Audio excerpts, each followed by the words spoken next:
Selamat sore. Thank you.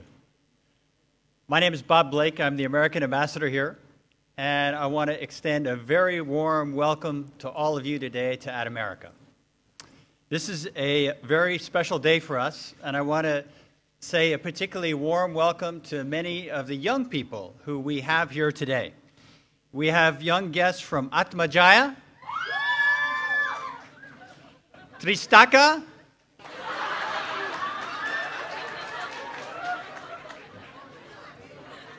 Pelita Harapan, Institut Pertanian Bogor, and Surya University.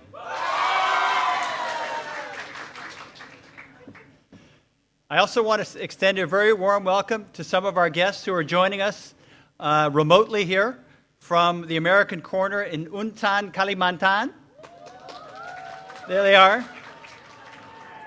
And a very warm welcome also to all of the people who are joining us from our American Presence Post in Medan, Sumatra. All right.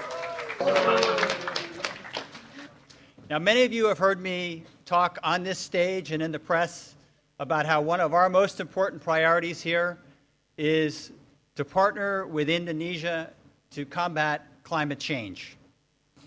And we have a very special visitor here today. In fact, the first Secretary of State ever to visit At America.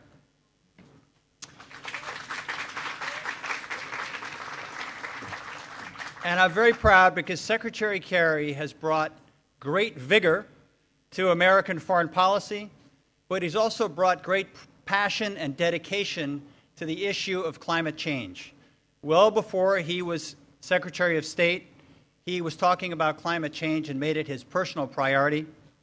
And now we're so very privileged to have him here today to talk to us about climate change. So please join me in extending a very warm welcome to Secretary of State John Kerry.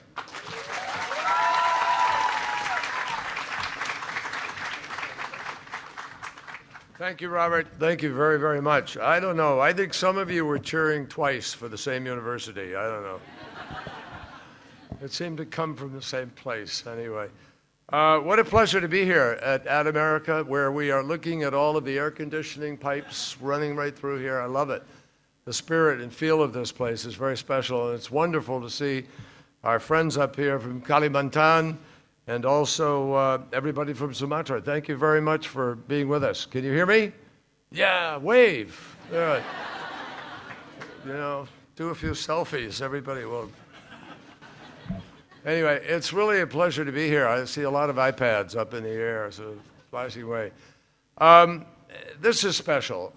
Ambassador Blake, thank you for doing this. Thank you all for coming here today. I want to welcome all of those of you who are tuning in elsewhere, some of you who are watching on a home webcast, and we're delighted to have you here. It's really a pleasure for me to be able to be back in Jakarta, back in Indonesia, where you have one of the richest ecosystems on Earth. And you live in a country that is at the top of the global rankings for both marine and terrestrial biodiversity.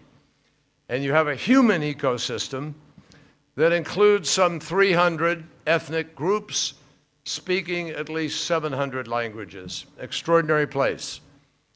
But because of climate change, it is no secret that today Indonesia is also one of the most vulnerable countries on Earth.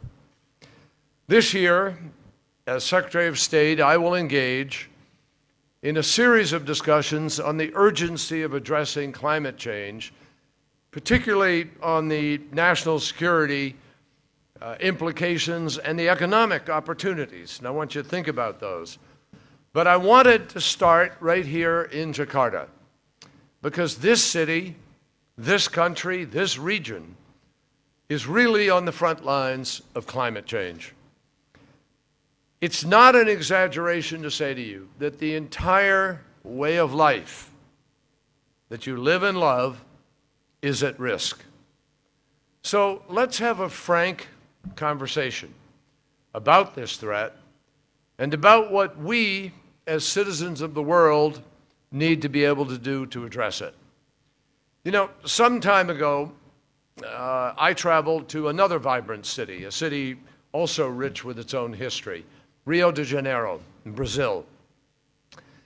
And I was, there sitting in a big room, surrounded by representatives from about 170 countries.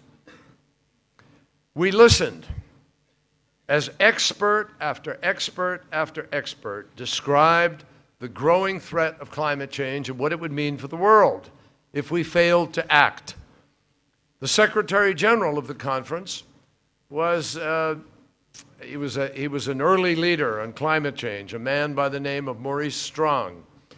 And he told us, I quote him, "Every bit of evidence I've seen persuades me that we are on a course leading to tragedy." Well, my friends, that conference was in 1992. And it is stunning how little the conversation has really changed since then. When I think about the array of global climate, of global threats, think about this. Terrorism, epidemics, poverty, the proliferation of weapons of mass destruction, all challenges that know no borders. The reality is that climate change ranks right up there with every single one of them. And it is a challenge that I address in nearly every single country that I visit as Secretary of State, because President Obama and I believe it is urgent that we do so. And the reason is simple. The science of climate change is leaping out at us like a scene from a 3D movie. It's warning us, it's compelling us to act. And let there be no doubt in anybody's mind that the science is absolutely certain. It's something that we understand with absolute assurance of the veracity of that science. No one disputes some of the facts about it. Let me give you an example. When an apple separates from a tree, it falls to the ground. We know that because of the basic laws of physics. No one disputes that today. It's a fact. It's a scientific fact. Science also tells us that when water hits a low enough temperature, it's going to turn into ice. When it reaches a high enough temperature, it's going to boil. No one disputes that. Science and common sense tell us if you reach out and put your hand on a hot cook stove, you're going to get burned. I can't imagine anybody who would dispute that either. So when thousands of the world's leading scientists and 5 reports over a long period of time, with thousands of scientists contributing to those reports, when they tell us over and over again that our climate is changing, that it is happening faster than they ever predicted, ever in recorded history, and when they tell us that we humans are the significant cause, let me tell you something. We need to listen. When 97% of all scientists agree on anything, we need to listen, and we need to respond. Well, 97% of climate scientists have confirmed that climate change is happening and that human activity is responsible. These scientists agree on the causes of these changes and they agree on the potential effects. They agree that the emission of greenhouse gases, like carbon dioxide, contributes heavily to climate change. They agree that the energy sources that we've relied on for decades to fuel our cars and to heat our homes or to air condition our homes, all the things that provide us electricity, like oil and coal, that these are largely responsible for sending those greenhouse gases up into the atmosphere. And the scientists agree that emissions coming from deforestation and from agriculture can also send enormous quantities of carbon pollution into our atmosphere. And they agree that if we continue to go down the same path that we are going down today, the world as we know it will change, and it will change dramatically for the worse. So, we know this is happening, and we know it with virtually the same certainty that we understand that if we reach out and touch that hot stove, we're going to get burned. In fact, this is not really a complicated equation. I know sometimes I can remember from when I was in high school and college, some aspects of science or physics can be tough, chemistry, but this is not tough. This is simple. Kids at the earliest stage can understand this.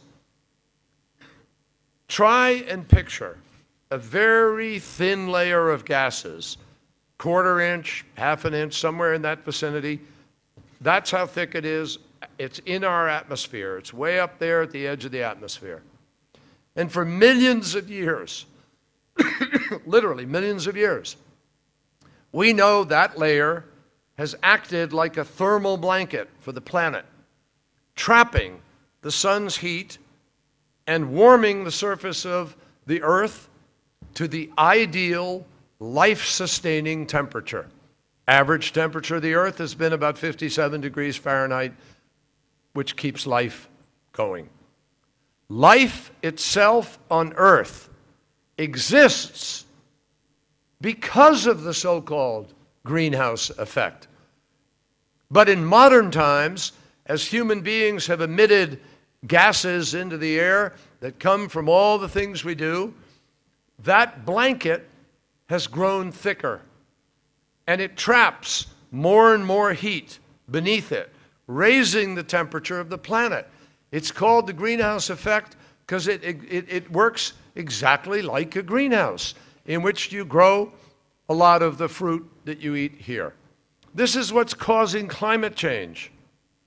It's a huge irony that the very same layer of gases that has made life possible on Earth from the beginning now makes possible the greatest threat that the planet has ever seen.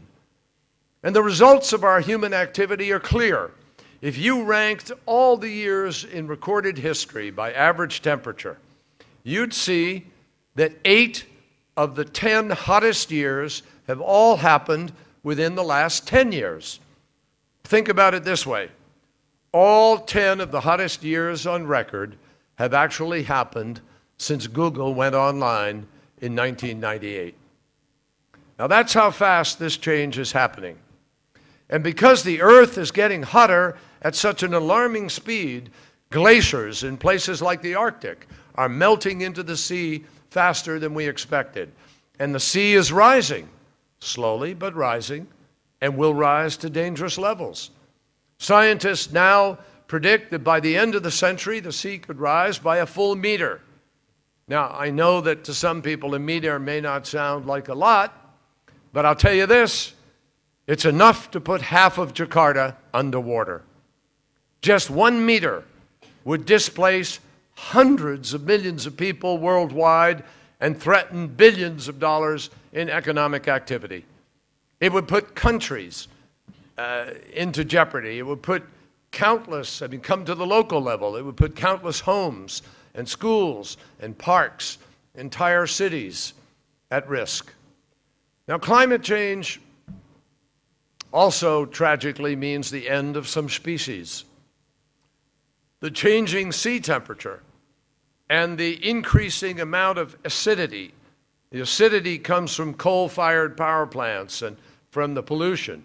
And when the rain falls, the rain spills the acidity into the ocean. And it means that certain species of fish, like cod or sardines, can no longer live where they once lived. This is devastating for the world's fisheries. And scientists predict that fisheries will be among the hardest hit. Just think about the fishermen who sell their fish catches at Pasar Ikan. Think about it.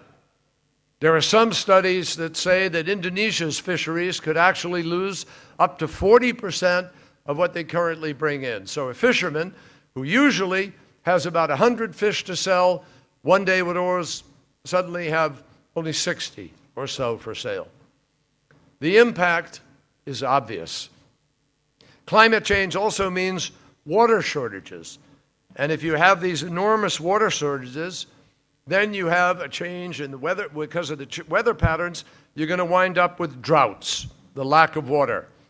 And the droughts can become longer and more intense. In fact, this isn't something around the corner. This is happening now. We are seeing record droughts right now, and they're already putting a strain on water resources around the world. We've already seen in various parts of the world, in Africa, for instance, people fighting each other over water. And we've seen more conflicts shaping up now over the limits of water. Back in the United States, President Obama just the other day visited California, where millions of people are now experiencing the 13th month of the worst drought the state has seen in 500 years, and no relief is in sight. What used to be a 100-year or a 500-year event is now repeating itself within 10 years. Furthermore, climate change means fundamental transformation in agriculture worldwide. Scientists predict that in some places, heat waves and water shortages will make it much more difficult for farmers to be able to grow the regular things we grow, like wheat or corn or rice. And obviously, it's not only farmers who will suffer here, it's the millions of people who depend on those crops that the farmers grow. For example, the British government research showed that climate change may have contributed to the famine that killed as many as 100,000 people in Somalia just back in 2010 and 2011. Scientists further predict that climate change also means longer, more unpredictable monsoon seasons and more extreme weather events. Now, I'll tell you, I can't tell you, no weatherman on TV or anybody's going to be able to look at you and tell you that one particular storm was absolutely the result of climate change. But scientists do predict that many more of these disastrous storms will occur if we continue down the current path. Ladies and gentlemen, I saw with my own eyes what the Philippines experienced in the wake of Typhoon Haiyan. And I will tell you, it would be absolutely devastating if that kind of storm were to become the normal thing that happens every single year in many places. On top of the unspeakable humanitarian toll, the economic cost that follows a storm like that is absolutely massive. I don't mean just the billions that it costs to rebuild. We've seen here in Asia how extreme weather events can disrupt world trade. For example, after serious flooding in 2011, global prices for external computer hard drives rose by more than 10%. Why? Because electronic manufacturing zones around Bangkok were out of commission, wiped out by the weather. So it's not just about agriculture. It's about technology. It's about our global economy. It's about potentially catastrophic effects on the global supply chain. Now, despite all of these realities, despite these facts, much of the world still doesn't see or want to see the need to pursue a significant response to this threat. As recently as 2011, a survey of city officials here in Asia found that more than 80% of the population said they did not anticipate climate change hurting their cities' economies. And despite more than 25 years of scientific warning, after scientific warning, after scientific warning, despite all that, the call to arms that we heard back in Rio in 1992, despite that, we still haven't globally summoned the urgency necessary to get the job done. And as a result of this complacency, last year the amount of carbon dioxide in our atmosphere reached the highest point in human history, despite all the warnings. Now, I know that these are some dramatic scientific facts, statistics. But think of it this way. If the worst case scenario about climate change, all the worst predictions, if they never materialize, what will be the harm that is done from having made the decision to respond to it? We would actually leave our air cleaner. We would leave our water cleaner. We would actually make our food supply more secure. Our populations would be healthier because of fewer particulates of pollution in the air, less cost to health care. Those are the things that would happen if we happened to be wrong and we responded. But imagine if the 97% of those scientists are correct and the people who say no are wrong. Then the people who say no will have presented us with one of the most catastrophic, grave threats in the history of human life. That's the choice here. And notwithstanding the stark choices that we face, here's the good thing. There is still time. The window of time is still open for us to be able to manage this threat. But the window is closing. And so I wanted to come to Jakarta to talk to you because we need people all over the world to raise their voices and to be heard. There is still time for us to significantly cut greenhouse emissions and prevent the very worst consequences of climate change from ever happening at all. But we need to move on this, and we need to move together now. We just don't have time to let a few loud interest groups hijack the climate conversation. And when I say that, you know what I'm talking about? I'm talking about big companies that like it the way it is, that don't want to change, and spend a lot of money to keep you and me and everybody from doing what we know we need to do. First and foremost, we should not allow a tiny minority of shoddy scientists and science and extreme ideologues to compete with scientific fact. Nor should we allow any room for those who think that the costs associated with doing the right thing outweigh the benefits. There are people who say, oh, it's too expensive. We can't do this. No, folks. We certainly should not allow more time to be wasted by those who want to sit around debating whose responsibility it is to deal with this threat while we come closer and closer to the point of no return. I have to tell you, this is really not a normal kind of difference of opinion between people. You know, sometimes you can have a reasonable argument and a reasonable disagreement over an opinion you may have. This is not opinion. This is about facts. This is about science. The science is unequivocal. And those who refuse to believe it are simply burying their heads in the sand. Now, President Obama and I believe very deeply that we do not have time for a meeting anywhere of the Flat Earth Society.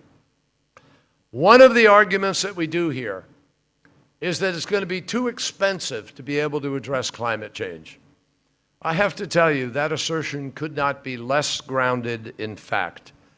In fact, it's exactly the opposite. Serious analysts understand that the costs of doing nothing far outweigh the costs of investing in solutions now. You do not need a degree in economics or a graduate degree in business in order to understand that the cost of flooding, the cost of drought, the cost of famine, the cost of health care, the cost of addressing this challenge is simply far less. The costs of addressing this challenge are far less than the costs of doing nothing. Just look at the most recent analysis done by the World Bank, which estimates that by 2050, losses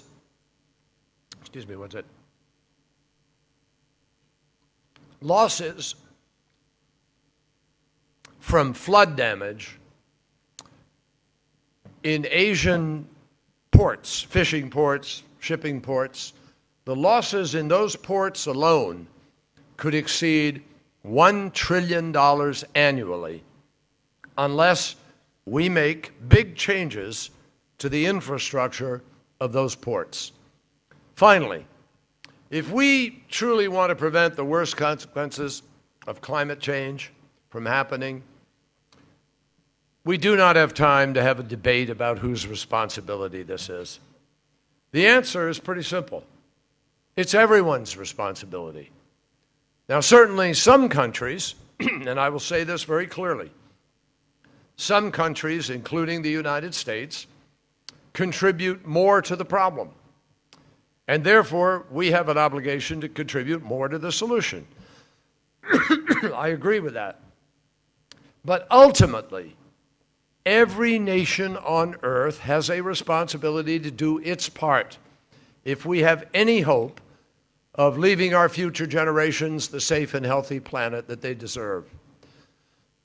You have a saying, I think, here in Indonesia, Luka di kaki, sakit seluruh badan.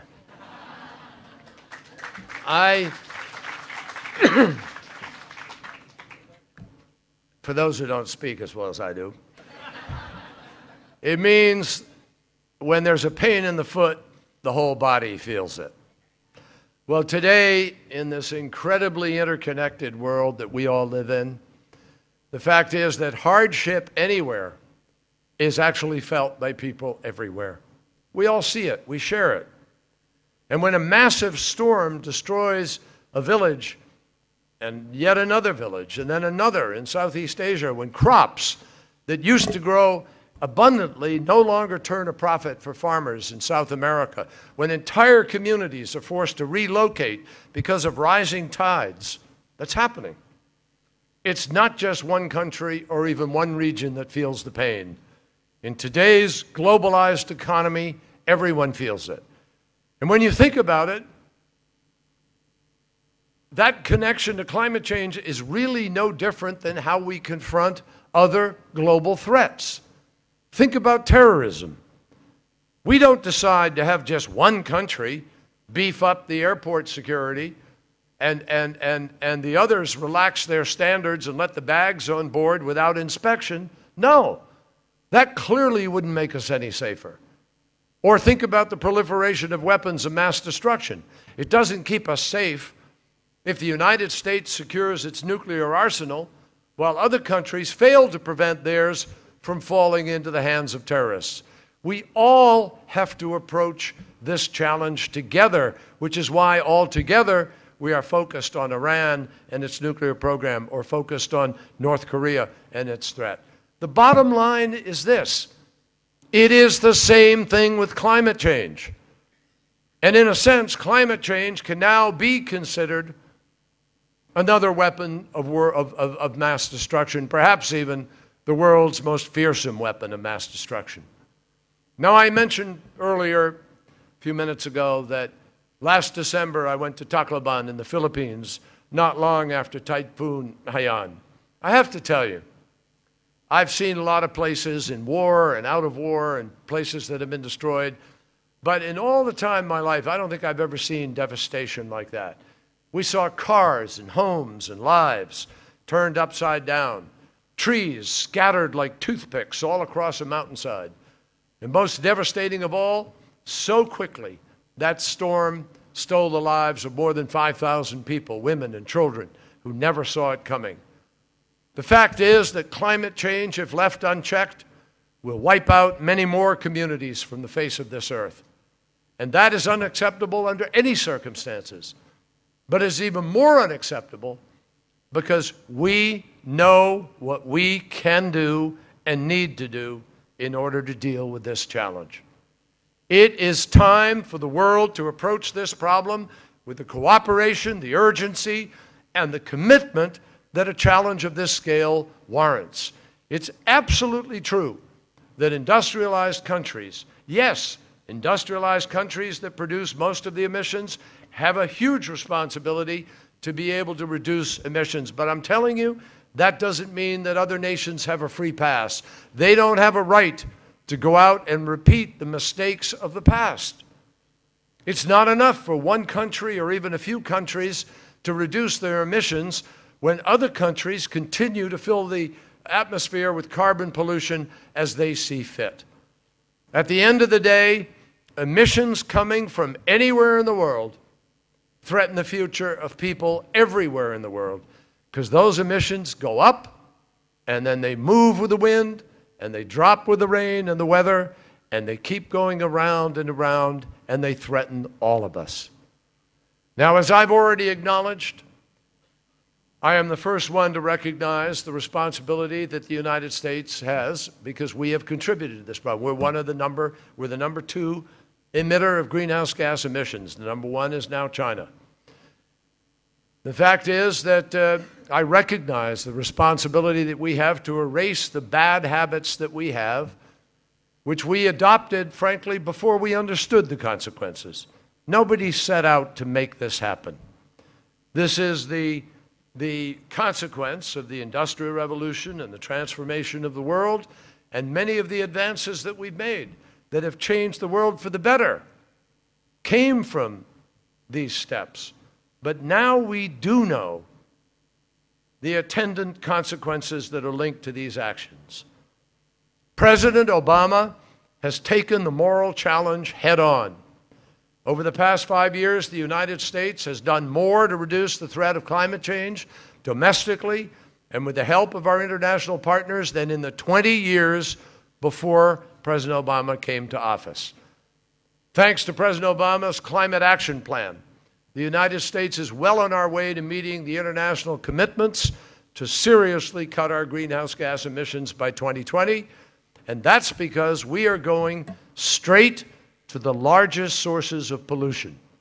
We're targeting emissions from transportation, cars, trucks, rail, etc., and from power sources, which account together for more than 60% of the dangerous greenhouse gases that we release. The President has put in place standards to double the fuel efficiency of cars on American roads. And we've also proposed curbing carbon pollution from new power plants, and similar regulations are in the works to limit the carbon pollution coming from power plants that are already up and already running. At the same time, Americans have actually doubled the amount of energy that we are creating from wind, solar, and geothermal sources. And we have become smarter about the way we use energy in our homes and in our businesses. A huge amount of carbon pollution comes out of buildings. And it's important in terms of the lighting, in terms of the emissions from those buildings, the air conditioning. All these kinds of things, thought through properly, can contribute to the solution. As a result, today, in the United States, we are emitting less than we have in 2 decades. We're also providing assistance to international partners, like Indonesia. This year, the Millennium Challenge Corporation launched the $332 million Green Prosperity Program to help address deforestation and support innovation in clean energy throughout the country. We're also implemented what we call debt for nature swaps, where we forgive some of the debt, and we have forgiven some of Indonesia's debt in return for investments in the conservation of forests in Sumatra and Kalimantan. But the United States, simple reality, just as I talked about the scientific facts in the beginning, this is a fact. The United States cannot solve this problem or foot the bill alone.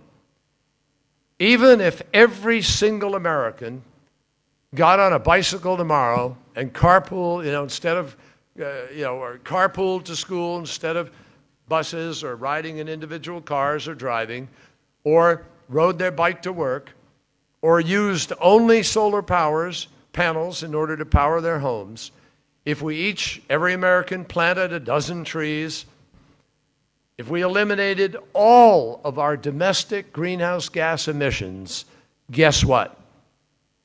That still wouldn't be enough to counter the carbon pollution coming from the rest of the world. Because today, if even one or two economies neglects to respond to this threat, it can erase all of the good work that the rest of the world has done. When I say we need a global solution, I mean we need a global solution. That is why the United States is prepared to take the lead in bringing other nations to the table. And this is something that President Obama is deeply committed to. And as Secretary of State, I am personally committed to making sure that this work is front and center in all of our diplomatic efforts. This week, I will be instructing all of the chiefs of our missions at American embassies all over the world to make climate change a top priority and to use all of the tools of diplomacy that they have at their disposal in order to help address this threat. Now, I have just come here today. I arrived last night from China, where I met with government leaders and we discussed our cooperation, our collaboration on this climate change front at great length. The Chinese see firsthand, every single day, how dangerous pollution can be. I recently read that an 8-year-old girl was diagnosed with lung cancer because of all the air pollution that she was inhaling. 8 years old.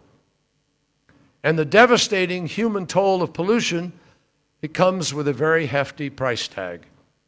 Air pollution already costs China as much of 8% of its GDP, because two things happen as a result of the pollution. Healthcare spending goes up, and agricultural output goes down.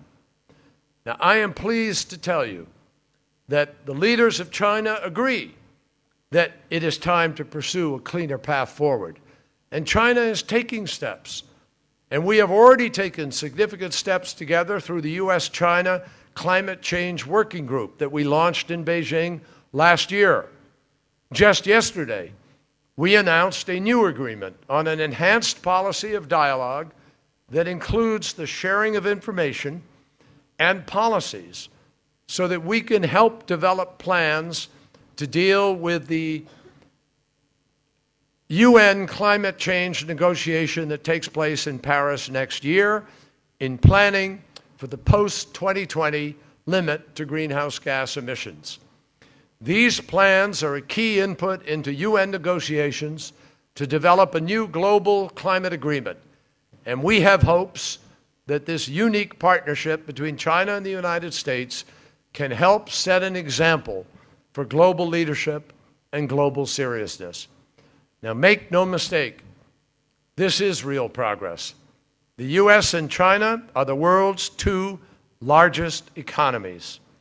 We are two of the largest consumers of energy, and we are two of the largest emitters of global greenhouse gases. Together, we account for roughly 40% of the world's emissions. But this is not just about China and the United States.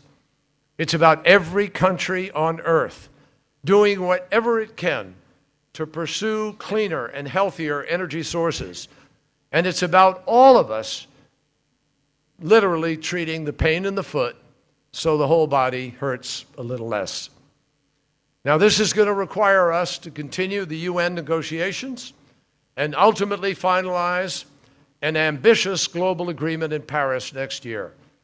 And nations need to also be pursuing smaller bilateral agreements, public-private partnerships, independent domestic initiatives. You name it. There's nothing to stop any of you from helping to push here to pick things that you can do in Indonesia. It's time for us to recognize that the choices the world makes in the coming months and years will directly and substantially affect our quality of life for generations to come. Now, I'll tell you, I'm looking out at a young audience here. All of you are the leaders of the future. And what we're talking about is, what kind of world are we going to leave you? I know that some of what I'm talking about here today, it seems awful big. Some of it may even seem like it's out of reach to you. But I have to tell you, it's not. One person in one place can make a difference by talking about how they manage a building, how they heat a school, what kind of things you do for recycling, transportation you choose. What you don't hear enough about today, unfortunately, and I've saved it for the end, because I want you to leave here feeling, wow, we can get something done. There's a big set of opportunities in front of us. And that's because the most important news of all is that climate change isn't only a challenge, it's not just a burden, it also presents one of the greatest economic opportunities of all time. The global energy market is the future. The solution to climate change is energy policy. And this market is poised to be the largest market the world has ever known. Between now and 2035, investment in the energy sector is expected to reach nearly $17 trillion. That's more than the entire GDP of China and India combined. The great technology, many of you have your smartphones or your iPads, etc., here today. All of this technology that we use so much today was a $1 trillion market in the 1990s with 1 billion users.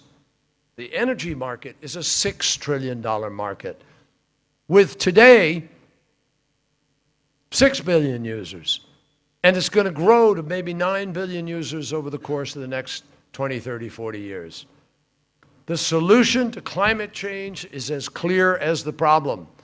The solution is making the right choices on energy policy. It's as simple as that. And with a few smart choices, we can ensure that clean energy is the most attractive investment in the global energy sector. To do this, governments and international financial institutions need to stop providing incentives for the use of energy sources like coal and oil. Instead, we have to make the most of the innovative energy technology that entrepreneurs are developing all over the world, including here in Indonesia, where innovative companies like Sky Energy are building solar and battery storage and projects that can help power entire villages.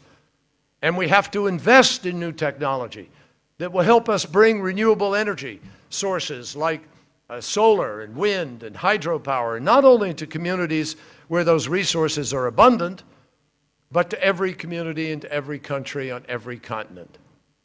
I am very well aware that these are not easy choices for any country to make. I know that. I've been in politics for a while. I know the pull of, different powerful political forces. Coal and oil are currently cheap ways to power a society, at least in the near term.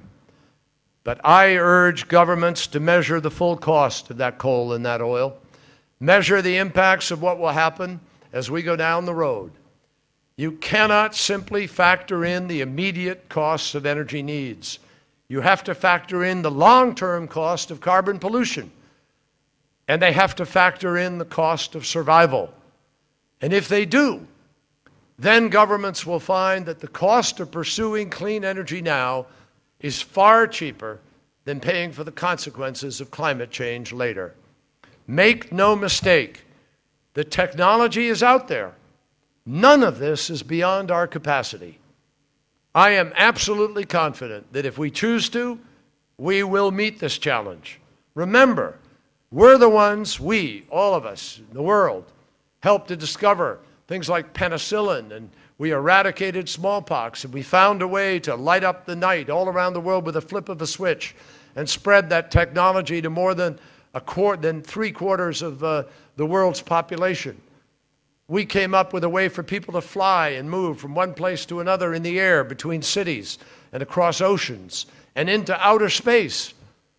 And we put the wealth of human knowledge into a device that we can hold in our hand that does all of the thinking that used to take up a whole room, almost this size.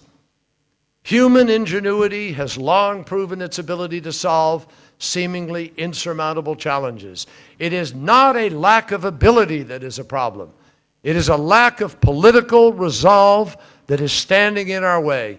And I will tell you, as somebody who ran for elected office, when you hear from the people, when the people make it clear what they want and what they think they need, then people in politics respond. Today, I call on all of you in Indonesia and concerned citizens around the world to demand the resolve that is necessary from your leaders. Speak out.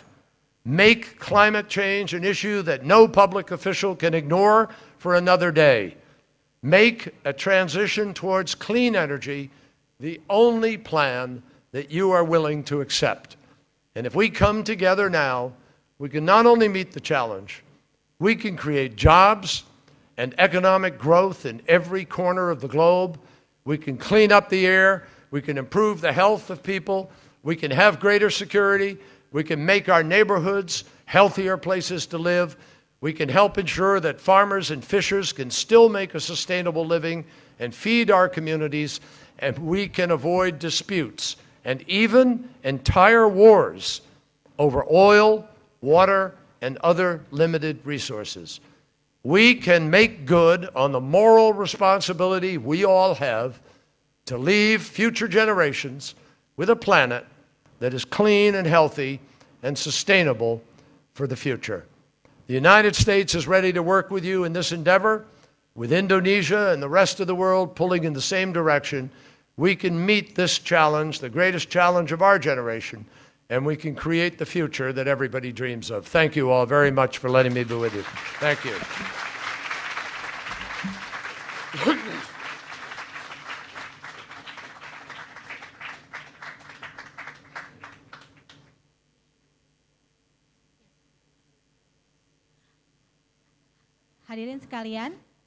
Hadirin sekalian, mohon untuk tetap tinggal di tempat duduk Anda sampai kami beritahukan lagi. Ladies and gentlemen, thank you for coming this afternoon. Please remain seated until we give you another cue to move. Thank you.